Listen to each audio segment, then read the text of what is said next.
이게 약간 눈치 싸움 같아요. 유행하겠구나라는 생각을 좀 했습니다. 이번에 이제 접종 안 하고 독감 걸리신 분들은 얼굴 빛이 달라요, 오시면. 오늘 갑자기 영하 15도, 체감온도는 한 40도 되는 것 같아요. 미국 시카고는 뭐 영하 40도라던데요. 주유기가 얼었다고, 기름이 안 들어갔다고 막 그러더라고요. 기름이 얼 정도면. 근데 우리나라도 그에 못지않게 너무 추운 것 같아요. 사실상 지금 뭐 추위도 추위인데 불과 한두 달 전만 해도 뭐 감기, 독감이 엄청나게 유행했고 아마 원장님 진료 현장에서도 그 독감 환자가 꽤 많이 이제 정말 많았습니다. 독감이라는 게 내가 조심한다고 해서 물론 조심하면 덜 걸리겠지만 피치 못하게 걸려야 되는 경우도 분명히 생길 거 아닙니까? 네. 전염력이 있기 때문에. 특히나 가족끼리는 뭐 피할 수 없죠. 근데 이게 백신을 맞으면 잘 넘어갈 수 있다고 또 들었는데 굳이 또 시간 내서 병원 가서 돈 내고 맞는 게 바쁘잖아요 지금. 바쁜 현대인들이다 보니까. 근데 과연 이 독감 백신을 꼭 맞아야 되는지, 맞으면 효과가 있는지, 이게 약간 눈치 싸움 같아요. 백신 접종을 해서 대유행을 막으려면 일정 부분 인구가 맞아야 백신 예방 효과가 있습니다. 예를 들어서 70% 이상 맞아야 뭐 예방 효과가 생긴다든지 많은 집단이 맞아야지 이게 예방 효과가 생기는데 어떤 애는 많이들 맞아가지고 유행이 안 돼서 그냥 안 맞은 사람들이 운 좋게 잘 넘어가고 올해같이 그 전해에 비해서 거의 10분의 1 수준? 독감 접종 백신이 안 나갔어요. 거의 반품을 했는데 그래서 이렇게 유행을 했구나. 그래서 이렇게 유행한 거예요. 그러니까 괜히 유행하는 게 아닙니다. 아무래도 그리고 이제 코로나 지긋지긋하게 맨날 접종하고 마스크 쓰고 이러느라고 반발 심리로 더 안 하신 것 같아요. 맞아. 그럴 수 있겠구나. 저희 집안 사례를 들어드리면 저희 와이프가 10월부터 이제 접종을 하라고 권고를 했어요. 저는 맞았죠, 당연히. 저는 아픈 거 싫어하거든요. 접종을 하라고 권고했는데 이제 까먹고 스케줄 안 되다 보니까 벌써 12월. 그래서 1월이 다 갔어. 그래서 한참 유행을 다 지나고 이제 맞을까 물어보길래 이제 거의 끝물인 것 같아서 맞지 말라고 저도 이제 괜히 그냥 맞으라고 할 걸 그랬는데 그러고 나서 2주 만에 걸렸어요. 몸살이 너무 심하고 아들이 걸려와서 엄마까지 걸렸는데 난리 났습니다. 저도 당연히 걸렸는데 저는 목 잠깐 이상한 느낌 정도? 하고 지나갔죠. 백신을 맞으셔서? 네, 접종하시면 이렇게 감기보다도 못하게 지나가는 경우가 많아요. 괜히 접종하시는 게 아니고 물론 접종했다고 안 걸리는 효과가 있는 건 아닙니다. 아까 얘기한 대로 안 걸리려면 집단 면역이 생겨야 돼요. 그러려면 70% 이상 맞으셔야 되고 근데 유행 시기에 접종을 한 사람은 걸리죠. 당연히 걸리죠. 근데 굉장히 쉽게 지나간다.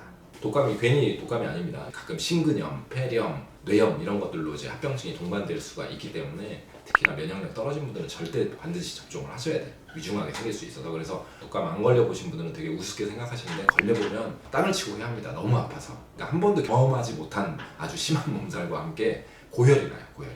내년부터는 좀 열심히 접종하시고 접종하면 저희는 오히려 뭐 경제적으로 봤을 땐 더 손해죠. 페라미플루라든가 치료제가 훨씬 더 이제 단가가 높으니까 수액 치료하면 오히려 병원 매출에는 더 좋은데 접종을 하셔야지 안 힘들게 지나가요. 그 병원 한번 방문하는 거 근데 접종을 안 하고 지나가면서 걸리면 병원도 와야 되지 돈도 더 많이 나가지 거기다가 또 한 일주 정도는 거의 쉬셔야 된단 말이야. 한 하루 이틀은 일을 못하고 그런 걸 이제 생각을 해봤었을 때 주변에 많이 안 맞는 것 같아. 그럼 더 열심히 맞으시고요. 그래서 이번에 굉장히 안 맞는 거 보고 유행하겠구나라는 생각을 좀 했습니다. 그렇군요. 원장님은 어쨌든 전체 통계를 또 보실 수가 있으니까. 그렇죠. 원내 통계가 있으니까. 또 제가 알기로는 바이러스라는 애가 계속 변형을 해요. 얘네가. 그래서 매년 맞는 이유가 이것 때문에. 그렇죠. 매년 유행하는 종류가 조금씩 국소적으로 변형이 생기는데 어쨌든 접종을 하고 나면 증상이 많이 완화가 됩니다. 걸려도.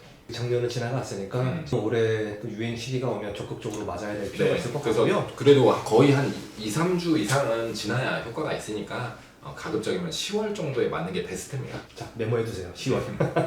자, 그 다음으로 어쨌든 이래나 저래나 걸렸어. 말씀하신 것처럼 고열에 몸살에 막 진짜 미치듯이 아파요. 네. 코로나는 오히려 더 우습습니다. 이번에 이제 접종 안 하고 독감 걸리신 분들은 얼굴 빛이 달라요, 오시면.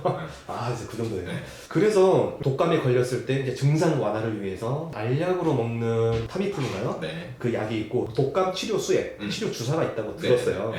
무엇이 좋고 그런 장단점 말씀 부탁드립니다. 네. 똑같이 이제 바이러스 억제해서 독감을 빨리 조기에 증상을 완화시키고 합병증을 예방하는 약들인데요. 타미플루의 단점은 5일간 먹어야 되니까 증상이 좀 완화되는데 바이러스 증식이 억제되는데 시간이 좀 걸려요. 그리고 경구약이기 때문에 몇 시간 이상 효과가 보이기 시작하려면 하루 2번 분복해야 되는 거 있고 모든 경구 항생제도 마찬가지지만 주사를 쓰는 이유는 뭐냐면 위장관에 소화가 돼서 흡수가 돼가지고 피로 가고 이런 것들을 거치는 시간을 단축해 주기 위해서 주사를 맞는 거예요. 페라플루가 나온 게 이제 굉장히 중요한 부분인데 페나필룰은 1회입니다. 그냥 맞는 순간 끝이에요. 한 번 고용량으로 맞는 거기 때문에 주사를 하면서 항바이러스를 한 번 맞고 끝나는 거고 그 주사를 맞을 때 당연히 그것만 들어가지 않습니다. 강력한 소염제, 몸에 염증 반응이 생겨서 몸살이 심한 거기 때문에 소염 효과를 갖고 있는 스테로이드라든가 진통 소염제, 엔세이드 같은 것들을 좀 섞어줘서 증상을 완화시키면 고열, 몸살 확 올라오던 것도 완전히 증상이 가라앉습니다. 이건 들어가면 30분 이내로 증상이 많이 완화가 돼요. 그리고 항바이러스제는 좀 몸에 그 바이러스 증식이 억제되면서 뒤따라서 독감 증상이 사라지는 거고, 그래서 두 가지 목적으로 수액 치료를 하는 게 특히나 이 고열과 꼭 독감이 아니더라도요.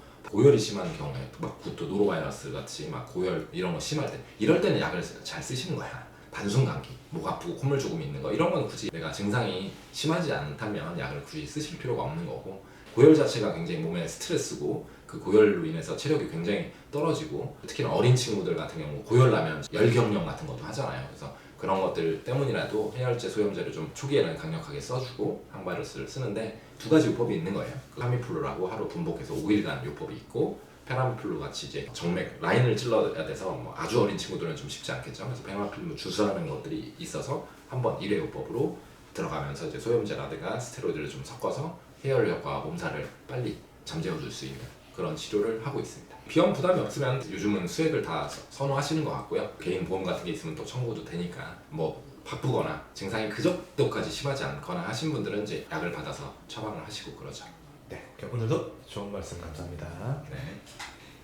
오늘 영상이 도움이 되셨다면 구독, 좋아요, 알람 설정 부탁드립니다.